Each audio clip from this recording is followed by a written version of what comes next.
हमारे स्टूडेंट्स को काउंसलिंग की ज़रूरत है कि मीडिया सिर्फ एंकर बनने का नाम नहीं है, मीडिया एक पूरी टीम का नाम है। कि आपका जो पैशन होता है ना, वो सबसे बड़ा रेफरेंस होता है। लोगों को नहीं पता होगा सलीम गौहरी साहब कौन है। जो फैसला असेंबली से होता है, जो आपके कानून का हिस्सा बनता है, जो लेजिस्लेशन होती है, वही मुल्क की तकदीर बदल सकती है। अस्सलाम वालेकुम। प्रोग्राम वीकेंड स्टोरी में खुश आमदीद नाज़रीन। जैसे कि इस प्रोग्राम के ज़रिए हम बनाते हैं आपके वीकेंड को इंटरेस्टिंग और मज़ेदार और मिलवाते हैं ऐसी शख्सियत के साथ जो अपनी मिसाल खुद है। तो नाज़रीन, हमारे साथ आज जो शख्सियत मौजूद है वो किसी तारुफ के मोहताज नहीं है। रोशन गिलानी साहब मौजूद है जो कि ग्रोथ वेंचर्स के CEO है और मुख्तलिफ जो मीडिया कंपनीज़ हैं उनके साथ भी मुंसलिक है। तो उनसे बात करते हुए जानते हैं उनकी कामयाबी का सफ़र किस तरह शुरू हुआ। तो अस्सलाम वालेकुम। वालेकुम अस्सलाम, थैंक यू सो मच। और सबसे पहले तो मेरा जो है ना, मेरे वालिद साहब ने मना किया हुआ है कि रोशन गिलानी नहीं कहना, क्योंकि वो उनका नाम है। तो मेरा नाम शहजाद रोशन गिलानी। वैसे रोशन गिलानी भी आप कह सकते हैं, मसला नहीं है, लेकिन अब्बा जी ने मना किया हुआ। ठीक है। अच्छा, ये बताएं कैसे हैं आप? मैं ठीक हूँ, आप खैरियत से हैं? शुक्र अल्हम्दुलिल्लाह। सर, ये बताएं कि आपने स्टडी कहाँ से की है और क्या पढ़ा आपने? मेरा जी मैथ्स कम्युनिकेशन है फ्रॉम सुपीरियर यूनिवर्सिटी। तो वहीं से मैंने जो है वो अपनी सारी एजुकेशन हासिल की है। सर, मैथ्स कॉम का ख्याल कहाँ से आया? जब मुझे कहीं एडमिशन नहीं मिल रहा था तो मुझे मैथ्स कॉम का ख्याल इसलिए आया। बेसिकली मैंने कंप्यूटर साइंस किया हुआ था, तो इरादा वही था कि आगे कंप्यूटर साइंस में कंटिन्यू करूं। लेकिन मैंने मुख्तलिफ़ यूनिवर्सिटीज़ में ट्राई किया। तो आपको पता होगा कि जो UET है वहाँ पे नेगेटिव मार्किंग होती है। तो नेगेटिव मार्किंग में मैंने UET के आज भी 160 नंबर देने हैं, क्योंकि मुझे वहाँ पे एडमिशन नहीं मिला। तो आफ्टर दैट मुझे पता चला कि मैथ्स कॉम भी होता है, तो फिर मैंने मैथ्स कॉम कर लिया। अच्छा, इरादा नहीं था कि मैंने मीडिया में जाना है, बस कोई एडमिशन नहीं मिला, मैथ्स कॉम में चले गए? लेकिन ये बात मैं अक्सर कहता हूँ कि मैंने एडमिशन ले लिया, लेकिन फिर जब ले लिया तो फिर उसे पूरे तरीके से किया। ठीक है, तो मतलब मैं बाद में आपका ज़रा होता गया ज़्यादा। मतलब मैंने उस फील्ड को चूज़ करने के बाद पूरी ईमानदारी से उसके ऊपर फोकस किया, काम किया, बहुत सीखा, बहुत मेहनत की। बहुत से लोग मेरी मेहनत के बारे में भी जानते हैं, मेरे काम के बारे में भी जानते हैं। अगर आप मीडिया में ना होते तो फिर आप इस टाइम किस फील्ड में होते? ये तो वक्त ही बता सकता है कि मैं किस फील्ड में होता, लेकिन अल्हम्दुलिल्लाह आज मैं मीडिया में हूँ, तो I am quite happy with this thing. ठीक है सर। अच्छा, ये बताएं कि जैसे कोई बंदा जब स्टडी, ख़ास तौर पे वो स्टूडेंट्स जो पहले मीडिया को स्टडी करते हैं, उनका यही एम होता है हम एंकर बने। आप एंकरिंग की तरफ क्यों नहीं गए? देखिए, मैंने एज ए एंकर मुख्तलिफ जगहों पे काम किया है, थोड़ा थोड़ा काम मैंने सारी फील्ड्स में किया। Right now I am a PR consultant. तो जो PR का बंदा होता है वो ज़रा डाइवर्स काम कर रहा होता है, वो कोई एक काम नहीं कर रहा होता। उसकी लिसनिंग भी बहुत अच्छी होनी चाहिए, स्पीकिंग भी बहुत अच्छी होनी चाहिए, रीडिंग भी बहुत अच्छी होनी चाहिए। तो मैंने एज ए एंकर भी काम किया है। यस, ये बात ठीक है, हमारे स्टूडेंट्स को काउंसलिंग की ज़रूरत है कि मीडिया सिर्फ एंकर बनने का नाम नहीं है, मीडिया एक पूरी टीम का नाम है। ठीक है, जिसमें आज के दौर में जो लोग रिक्वायर्ड हैं वो अच्छा लिखने वाले रिक्वायर्ड हैं। ठीक है, अच्छा लिखने वाले मौजूद नहीं हैं। तो राइटिंग, जिसको हम कॉपी राइटिंग कहते हैं, मैथ्स कॉम के लोग अगर हमें सुन रहे हैं तो उनके लिए मैं बता दूं कि कॉपी राइटिंग जो है वो सबसे शानदार फील्ड है, जिसमें आप कम वर्ड्स में जो है आप स्टोरीज़ लिखते हैं, चीज़ें करते हैं। इसको कॉपी राइटिंग हम कहते हैं। ये जो जहाँ डालडा वहाँ मामता है, ये किसी कॉपी राइटर का काम है, हमें हमेशा याद रहता है ना। तो जी। ये बताएं, जैसे आपने कहा कि एंकर हर कोई बनना चाहता है, लेकिन मीडिया में आप जाते हैं उनको बहुत सी चीज़ें नज़र आती हैं, इसमें डिफरेंट फील्ड्स है। सबसे ज़्यादा जो अहम जा रहा है वो सोशल मीडिया डिपार्टमेंट भी है कि यूट्यूब किस तरह रन करनी है, फेसबुक किस तरह करनी है, और बाकी जितने। तो स्टूडेंट्स यही क्यों सोचते हैं वो एंकर उन्होंने बनना है? देखिए, डेफिनेटली वक्त के साथ साथ जो है ना वो डायनामिक्स चेंज हो जाती हैं, चीज़ें चेंज हो जाती हैं। एक वक्त था कि सिर्फ प्रिंट मीडिया के लोग जर्नलिस्ट कंसीडर होते थे, फिर इलेक्ट्रॉनिक मीडिया या प्रिंट मीडिया के लोगों ने बहुत जल्दी से उसे एक्सेप्ट नहीं किया, टाइम लगा। अब आ गया digital media, like we are the digital media personals, या हम अपने आप को डिजिटल मीडिया जर्नलिस्ट भी कह सकते हैं। तो हाँ, एक वक्त था कि हमें भी एक्सेप्ट नहीं किया जाता था बैक इन 2015, क्योंकि मैं तब से हूँ डिजिटल मीडिया में। तो हमें लाहौर प्रेस क्लब में उस तरह से हमारी एंट्री नहीं होती थी, हमें एक्सेप्ट नहीं किया जाता था, हमें ओन नहीं किया जाता था। लेकिन अब जो है वो उस तरफ बात बढ़ गई है कि अब इसकी एक्सेप्टेबिलिटी भी आ गई है। आप देख रहे होंगे कि बहुत सारे सीनियर जर्नलिस्ट जो हैं, इवन हसन निसार साहब यूट्यूब पे आ गए हैं, रऊफ़ क्लासरा साहब यूट्यूब पे काम करते हैं, और there are so many people जो यूट्यूब और डिजिटल मीडिया पे काम कर रहे हैं। तो हमें बीइंग अ स्टूडेंट, ज़िंदगी तो सारी हमेशा बंदा स्टूडेंट रहता है, तो हमें ये सीखना चाहिए बीइंग अ जर्नलिस्ट या किसी भी फील्ड में है, अपडेट योरसेल्फ, अदरवाइज आप माइनस हो जाएंगे। सर, जो स्टूडेंट्स मैथ्स कॉम करते हैं, जो स्टडी कर रहे होते हैं, उन जो कोर्स पढ़ते हैं उसमें, और जब प्रैक्टिकल आके चैनल में बैठते हैं, देखते हैं सब पैनल क्या है, सोशल मीडिया में क्या हो रहा होता है, न्यूज़ रूम में क्या हो रहा होता है, उसमें कितना फ़र्क है आपकी नज़र में? ज़मीन आसमान का फ़र्क है। इवन आप आके आपको पता चलता है कि जो हम 4 साल लगाए हैं वो तो हम कहीं ना कहीं ज़ाया कर रहे हैं। ज़ाया उसको इस तरह से नहीं कह सकते, लेकिन एक लिहाज से वो ज़ाया ही कर आते हैं, क्योंकि यूनिवर्सिटी में आपने सिर्फ थ्योरी पढ़ी होती है। आपको जब आके प्रॉपरली इक्विपमेंट का पता चलता है। मैं आपको बताऊं, एक स्टूडेंट ने, मेरे कुछ जूनियर्स ने मेरा इंटरव्यू किया, और इंटरव्यू जो है वो 45 मिनट का था। 45 मिनट मेरे साथ उन्होंने बातचीत की, और 45 मिनट बाद ना वो बड़ा परेशानी से उन्होंने कहा कि सर हमसे गलती हो गई है कि हम इसका माइक ऑन करना भूल गए थे, तो 45 मिनट ज़ाया हो गए।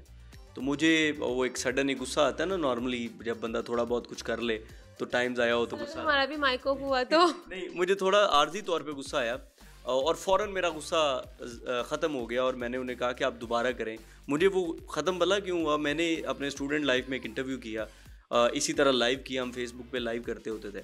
तो लाइव करने के बाद जब कर लिया, वो खुली कचहरी लगाते थे, and he was special assistant to prime minister, higher authority थी उनकी, उनसे बातचीत की, उन्होंने खुली कचहरी लगाई हुई थी, लोगों की मदद कर रहे थे, सारी चीज़ें कर रहे थे। तो जब हमने वो सारा प्रोसेस दिखा लिया तो हमें पता चला तो इसमें तो आवाज़ ही नहीं है, आवाज़ नहीं थी, तो हमने वो वीडियो डिलीट कर दी फेसबुक से। अब मुझे असिस्टेंट ने रब्ता किया कि सर कह रहे हैं वीडियो भेज दें जहाँ पे आपने चलाई। तो मैंने अपना स्टूडेंट ब्लंडर क्लियर कवर करते हुए मैंने कहा जी वो ऑन एयर हो गया है। तो जो ऑन एयर हो जाती ना चीज़, वो वापस नहीं आती। तो आपका अगर चल रहा है तो इट्स ओके, नहीं भी चल रहा तो हम दोबारा कर लेंगे। तो मैंने उन्हें कहा कि आप दोबारा कर लें, कोई मसला नहीं है। ये मैंने इसलिए उन्हें कहा कि जब आप स्टूडेंट होते हैं, आप बहुत सी चीज़ें करते हैं, गलतियाँ होती हैं, कोताहियाँ होती हैं, आपसे कोई ना कोई गड़बड़ होती है, नुकसान होता है, बट अल्टीमेटली उन गलतियों से, उन नुकसानात से आप सीखते हैं।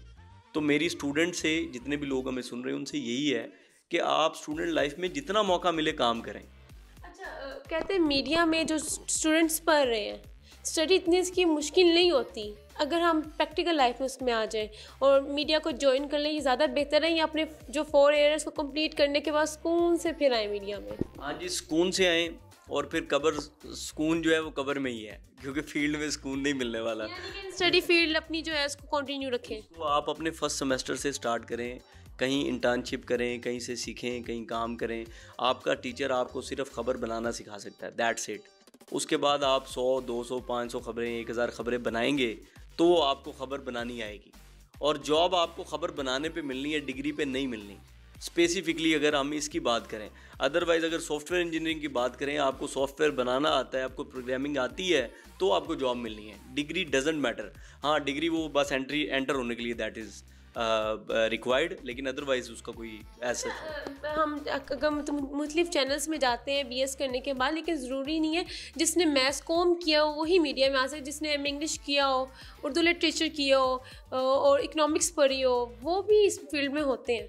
देखें, आप अच्छा सुन सकते हैं तो आप अच्छा बोल सकते हैं, आप अच्छा पढ़ सकते हैं तो आप अच्छा लिख सकते हैं, ठीक है। और अच्छा पढ़ने सुनने के बाद आप अच्छा बोल सकते हैं। अगर ये तीनों चीज़ें आप कर सकते हैं तो आपको किसी मैथ्स कॉम, किसी चीज़ की रिक्वायरमेंट नहीं है। You can come on the camera and you can talk on different topics, you can interview someone, कुछ भी कर सकते हैं।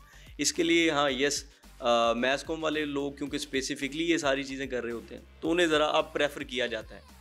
बट जब जॉब आती ना मीडिया में तो लिखा होता है कि मैथ्स कॉम इज, अब प्रेफरेंस किया जाता है, पहले ऐसा नहीं था। अच्छा सर, आप कह रहे थे कि ड्यूरिंग स्टडी अगर आप अपने सेकंड सेमेस्टर या फर्स्ट सेमेस्टर में इसको कंटिन्यू कर लें फील्ड को, फिर आपको फ़ायदा है कि स्टडी ख़त्म होने के बाद आप किसी अच्छी जगह पर उस टाइम हो। लेकिन वो बच्चे जब जाते हैं, वो अगर आप किसी जैसे GNN में जाना चाह रहे हैं, किसी अच्छे इदारे से सीखना चाह रहे हैं, लेकिन वहाँ पर कहते हैं आपका रेफरेंस होना ज़रूरी है, रेफरेंस के बगैर भी आप चैनल में नहीं।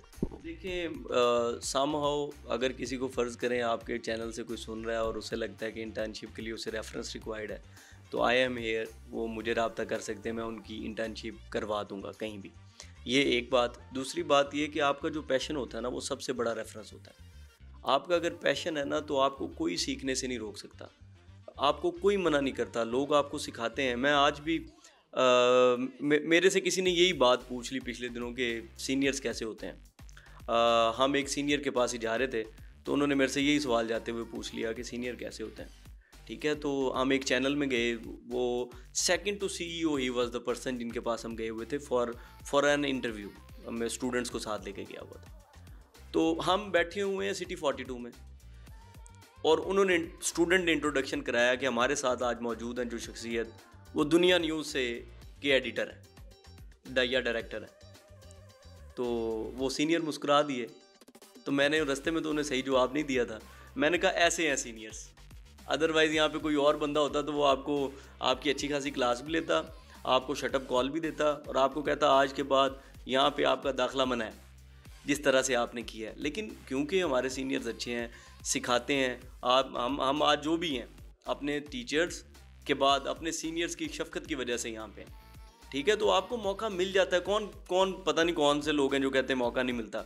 हाँ, उनको मौका नहीं मिलता जो सुस्त होते हैं, जो काम करना नहीं चाहते, जिनके पास लेम एक्सक्यूज़ हैं, जो कुछ करना ही नहीं चाहते, उनके पास बहुत से जो है ना वो आप कह लें रीज़न्स हैं। लेकिन जिन लोगों में पैशन है उन्हें थपकी भी दी जाती है, उन्हें सपोर्ट भी किया जाता है और उन्हें मौका भी दिया जाता है। अच्छा सर, मैथ्स को हम करके सिर्फ एक स्पेसिफिक मीडिया की स्टूडेंट्स के लिए फील्ड होती है, इसके अलावा भी बहुत सी फील्ड है जो मीडिया को ज्वाइन नहीं करना चाहते, इसके अलावा उनके पास कौन से ऑप्शन रह जाती हैं आफ्टर स्टडी? देखिए बहुत सी ऑप्शंस हैं।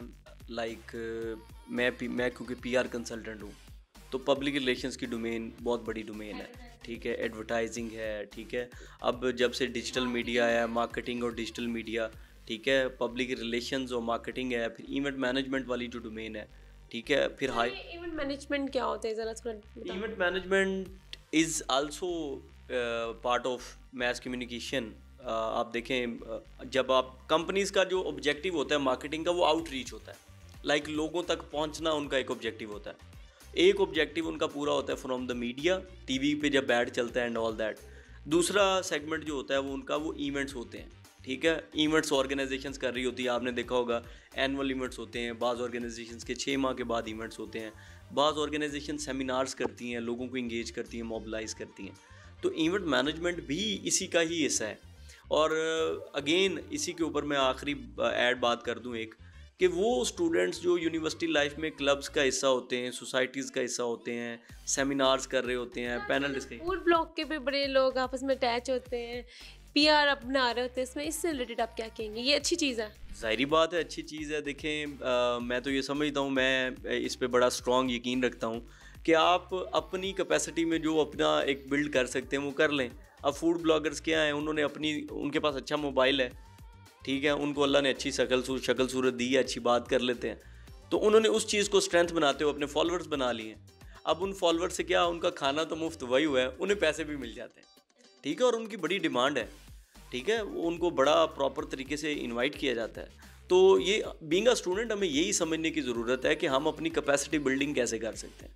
तो कैपेसिटी बिल्डिंग के लिए डेफिनेटली आपको किसी सीनियर के पास बैठना पड़ेगा, कुछ सीखना पड़ेगा, कोई थोड़ी आजी लानी पड़ेगी, ठीक है। समटाइम ये होता है यूनिवर्सिटी में जो आपके सीनियर होते हैं काफ़ी एटीट्यूड में होते हैं, वो कहते हैं भाई हम क्यों बताएं, थोड़ा सा नीचे रखते हैं। देखें एक बंदे ने जब बहुत काम कर लिया हुआ है तो थोड़ा सा उसे आप लिवरेज देना, थोड़ा सा उसे लिवरेज दें। वैसे तो जितना बड़ा सीनियर, जितना बड़ा बंदा होगा वो उतना ही हम्बल होगा, उसमें तकब्बुर नहीं होगा। लेकिन आप ये तो देखें कि वो मसरूफ़ हो सकता है, उसे उसकी और चीज़ें हो सकती हैं, थोड़ी उसे भी तो मौका देना।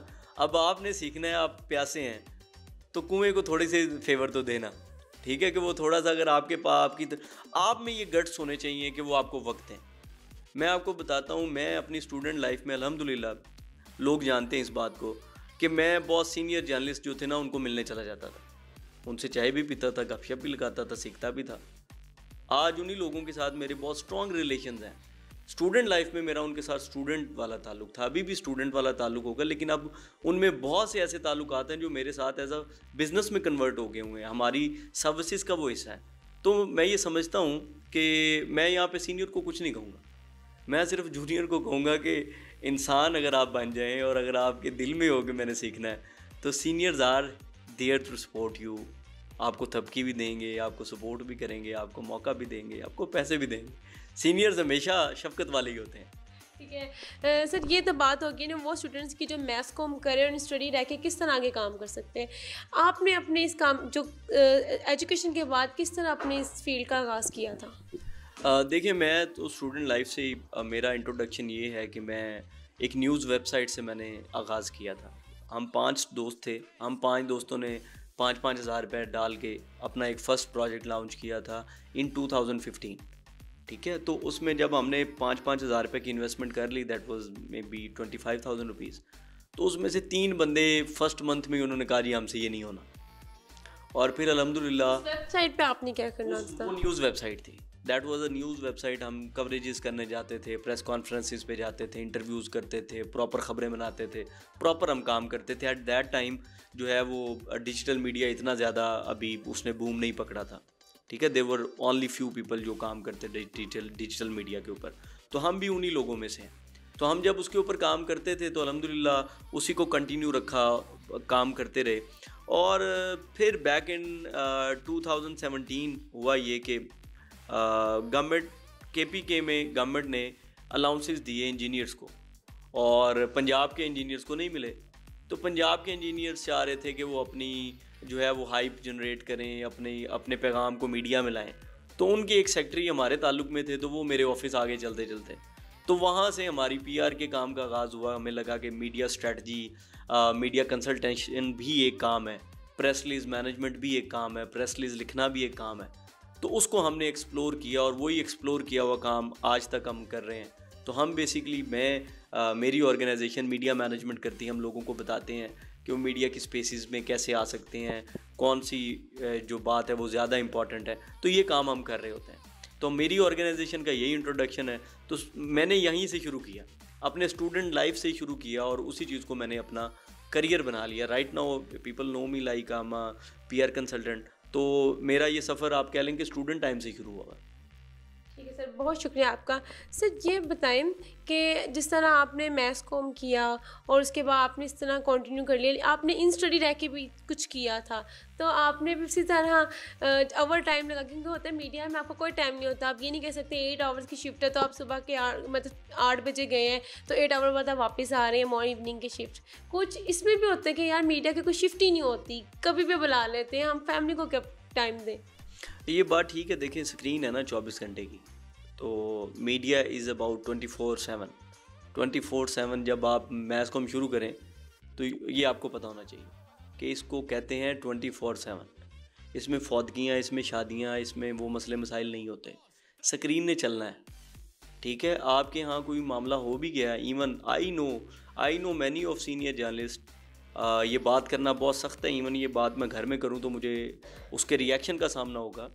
जो आपको बड़े बड़े करंट अफेयर्स के एंकर्स नज़र आते हैं जिन्होंने डेली शो करना होता है 8 बजे 9 बजे शो करना होता है, जिन्हें बल्कि 8 बजे करना होता है, तो वो लोग, उनमें से कुछ को मैं जानता हूँ जिनके वालिद की डेथ हो गई और वो वहाँ पे प्रोग्राम करके गए। Can you imagine? मीडिया को अभी भी फिक्र कहते हैं कि तैमी है, कितने इसमें रिस्ट्रिक्शंस हैं आपके पास।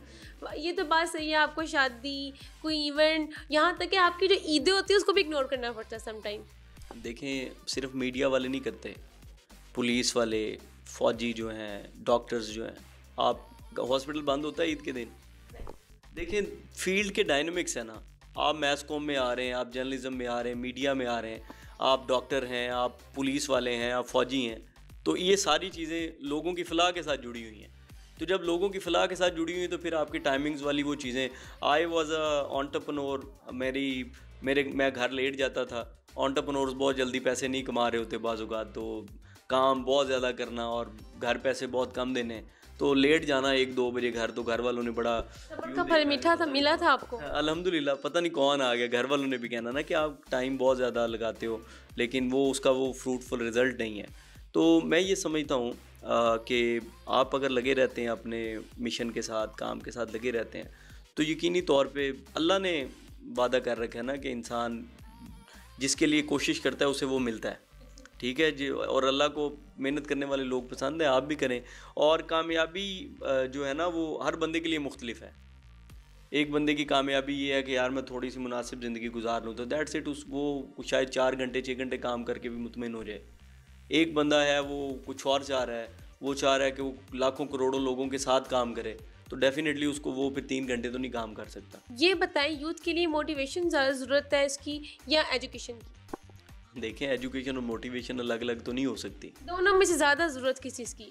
दोनों की ज़रूरत है, सबसे शदीद ज़रूरत है, और हमें मोटिवेशन से बढ़ के इंस्पिरेशन की ज़रूरत है। इंस्पिरेशन पता क्या होती है? इंस्पिरेशन ये होती है कि मैं फ़लाँ बंदे से इंस्पायर्ड हूँ और उस जैसा बनना चाहता हूँ।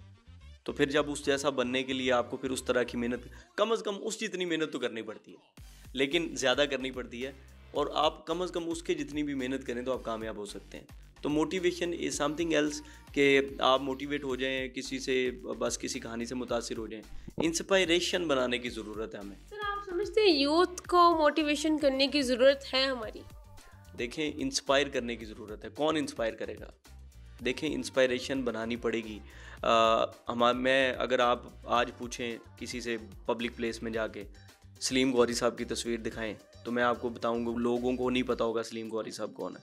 आप उज़ैर रहमान की तस्वीर दिखाएं, लोगों को नहीं पता होगा। फिर आप रोज़ी डॉट पीके के जो CEO इन्होंने बहुत काम किया, आप उनकी तस्वीर दिखाएं, लोगों को नहीं पता होगा। ठीक है, इसी तरह और जो पाकिस्तान के अपने स्टार्टअप्स हैं, उन स्टार्टअप्स हैं, कंपनीज हैं, उन लोगों की तस्वीरें दिखाएंगे, लोगों को नहीं पता होगा। आप लाहौर दे पावे की तस्वीर दिखाएं, लोगों को पता होगा। ठीक है, आप वो जो मेरा दिल ये पुकारे आजा वाला ट्रेंड था, उसकी तस्वीर दिखाएं लोगों को। ट्रेंड का जैसे आपने टॉपिक अब छेड़ ही दिए, तो आप ये बताएं, ट्रेंड को किसी चीज़ को ऊपर लाने वाले भी हम होते हैं। ये लाहौर दा पावा अख्तर लवा, ये हमारे मुंह पे भी लाए हैं। हम भी कभी चैनल में उठते बैठते वर्ड बोलते हैं एंटरटेन होने के लिए, करने के लिए, तो हम ही लोगों को उठाते हैं और हम ये कहते हैं ये है क्या। नहीं, मैं ये नहीं कह रहा कि ये क्या है। देखें, जब आपकी सोसाइटी बिल्कुल कमज़ोर बैठी है, उसका वो कैपेसिटी लेवल ही नहीं है सोचने का, तो ऐसी चीज़ें ही फेमस होंगी, और ये ठीक है। पाकिस्तान की यूथ इंटरटेनमेंट में जा रही है, उनको इंटरटेनमेंट ही चाहिए, इंफॉर्मेशन नहीं चाहिए। मुझे लगता है कि सोसाइटी के सारे लोगों को साथ जोड़कर बैठने की ज़रूरत है, और अपनी इंस्पिरेशंस के ऊपर ना कोई चेकलिस्ट बनाने की ज़रूरत है कि आने वाली नस्ल को इंस्पायर किससे करना है। आने वाली नस्ल को हमने जो है वो बिज़नेस से इंस्पायर करना है, आने वाली नस्ल को हमने फ्रीलांसिंग से इंस्पायर करना है, या आने वाली नस्ल को हमने जो है वो किस एंगल पे आके इंस्पायर करना है। तो फिर हमें अपनी इंस्पायरेशन लाइन बनानी पड़ेगी और उसके ऊपर काम करना पड़ेगा। अदरवाइज़ बड़ी मायूसी के साथ टॉकिंग अबाउट यूट्यूब चैनल्स, तो यूट्यूब चैनल्स ने इस तरह की चीज़ें ऐड कर दी हैं कि सोसाइटी का जो इंटरेस्ट है वो शिफ्ट हो गया किसी और तरफ, इंटरटेनमेंट की तरफ। उन्हें इंफॉर्मेशन एजुकेशन नहीं चाहिए। Entertainment is somehow acceptable, entertainment तो हो ना। ठीक है, मैं मतलब मुझे नहीं पता कि पैमरा इजाज़त दे या ना दे, तो ये तो वल्गैरिटी की तरफ चली गई हुई चीज़ें। ठीक है, अब मैं आई कांट इवन एक्सप्लेन, जो बातें मैं कहना चाह रहा हूँ वो मैं शायद नहीं कह पाऊँगा आपके सामने। आप यूट्यूब के कंटेंट का एनालिसिस करें तो आपको पता चलेगा कि मैं क्या कहना चाह रहा हूँ। तो सर आप ये बताएं, आपने काफ़ी एक्टिविटीज़ की हुई है, मीडिया से भी हम मुंसलिक रहे हुए हैं, और मैस्को में स्टूडेंट्स से मुतलिक भी आपने मैं बहुत कुछ बताया है। तो ऐसी कौन सी अचीवमेंट है जिस पे आप ज़्यादा खुश हैं, प्राउड फील करते हैं? बहुत शुक्रिया, अच्छा सवाल है। मैं असल में मैं अभी तो खैर सफ़र में हूँ, चीज़ें चल रही हैं, बहुत से काम हम कर रहे हैं, लेकिन अभी तक मैं समझता हूँ कि मेरी जो किताब है दरखिंदा सितारे, मुझे वो बहुत खुशी देती है। मुझे लगता है कि मेरे अब तक के सारे कामों में जो एक स्ट्रॉन्ग और अच्छा काम है वो मेरी किताब है। ये किताब बेसिकली मैंने इस ऑब्जेक्टिव के अगेंस्ट लिखी थी। मुझे लगता है कि इसमें मेरे को ऑथर जो है वो नवीद असलम मलिक थे। तो हमने बेसिकली मैं जब बहुत अरसा CEOs को मिलता था तो मुझे लगता था कि हमारे यहाँ ना इंस्पायरेशंस डेवलप नहीं हुए, तो मैं उनकी केस स्टडीज़ को डेवलप करने की कोशिश करता था कि उन्होंने अचीव कैसे किया, जहाँ पे लोग टैक्सेस से खाइफ हैं, जहाँ पे लोगों को बिजली जा रही है, जहाँ पे टैक्सेस के मसले हैं, 100 किस्म के मसाइल के बावजूद लोगों ने कंपनीज़ खड़ी की हैं। अब वो जब कंपनीज़ खड़ी की हैं तो लोगों के रोज़गार लगे हैं, उससे मुल्क का फ़ायदा हुआ है। तो उनकी कहानियों को सामने आना चाहिए कि उन्होंने ये कैसे किया। तो ये काम मैं पिछले 2015-16 से हम ये काम करते रहते थे। तो कोरोना के दौरान हमने इसको किताबी शक्ल दी। इसमें 30+ CEOs हैं, उर्दू में है, आसान फहम है, लोग इसे समझ सकते हैं और कम से कम आइडियलाइज़ कर सकते हैं। मैं स्टूडेंट को ये कहता हूँ, आपके प्लेटफॉर्म से भी कहता हूँ कि ज़िंदगी में आप जिस फील्ड में मर्जी हैं, आप उस फील्ड के जो टॉप 10 लोग हैं ना, उनकी ज़िंदगियों को ज़रूर पढ़ें, ताकि आपको एक रास्ता मिल सके कि किस तरह से उन्होंने किन किन तरीक़ों से उन्होंने कामयाबी हासिल की। सर आजकल यूथ हमेशा शॉर्टकट चाहती है कि कोई भी काम शॉर्टकट से हम यहाँ से यहाँ आ जाए। बस शॉर्टकट से उनकी मौत हो सकती है, कामयाबी तो नहीं मिल सकती। ठीक है, शॉर्टकट इज़ नथिंग। बल्कि शॉर्टकट सफ़र को लंबा कर देता है। ये इस पे जितनी मर्ज़ी रिसर्च कर ली जाए, शॉर्टकट लेते हैं लेकिन वो सफ़र लंबा हो जाता है। तो शॉर्टकट इज़ नथिंग। मेहनत करें, काम करें, और मैं ये समझता हूँ कि 16 घंटे से काम पाकिस्तान में करना I don't think so feasible है। 16-18 घंटे काम करें और बड़ा बड़ा गोल अपना रखें। आप कह रहे हैं 16 से 18 घंटे काम करें, इंसान ने सोना भी, लेकिन फैमिली का जो एक नाराज़गी थी वो अलग हो जाती है अंदर। नहीं, वो आप मैनेज करना सीखें कि फैमिली को साथ कैसे आपने मैनेज करना है। आप उन्हें भी टाइम दें, सबको टाइम दें, ठीक है। ज़रूरी नहीं है कि आप अब संडे आप एक पूरा दिन फैमिली के लिए रख लें, कुछ कर लें। तो ये जो कामयाबी है ना, वो हर बंदे के लिए उसकी डायनामिक्स मुख्तलिफ है।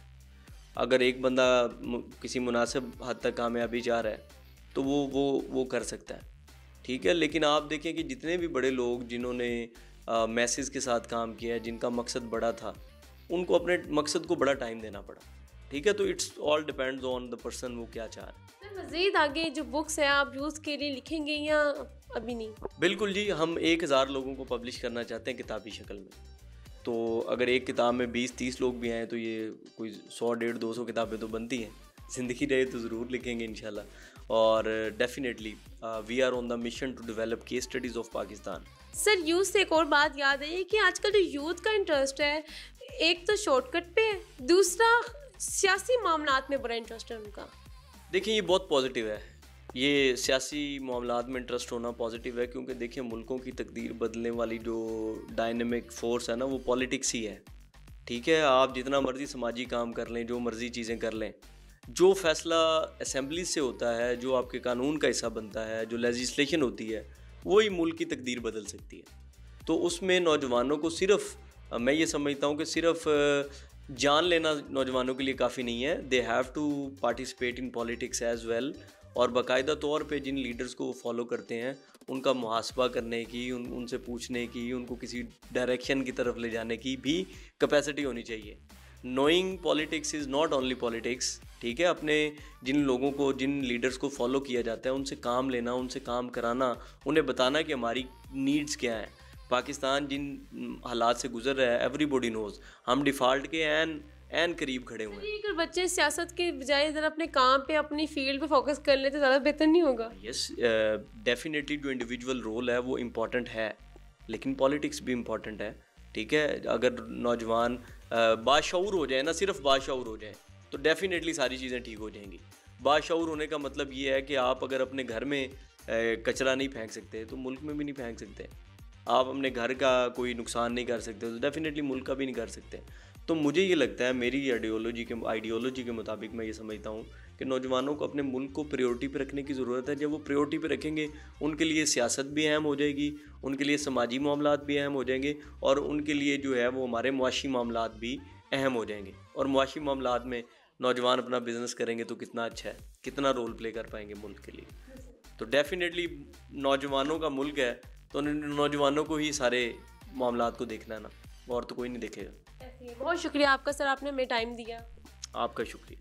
तो जी नाज़रीन, जैसे कि हमारे साथ शहजाद रोशन गिलानी साहब मौजूद थे, उनसे हमने यूथ से रिलेटेड काफ़ी बातें उनसे जानी कि यूथ खास तौर पे वो जो मैस कॉम कर रही है, उन्हें किस तरह अपनी फील्ड को कंटिन्यू रखना चाहिए और आगे किस तरह जाना चाहिए। इसी के साथ अपनी होस्ट सहर अमीन को दे इजाज़त, फिर हाजिर होंगे किसी नई एपिसोड के साथ। तब तक के लिए अल्लाह निगहबान।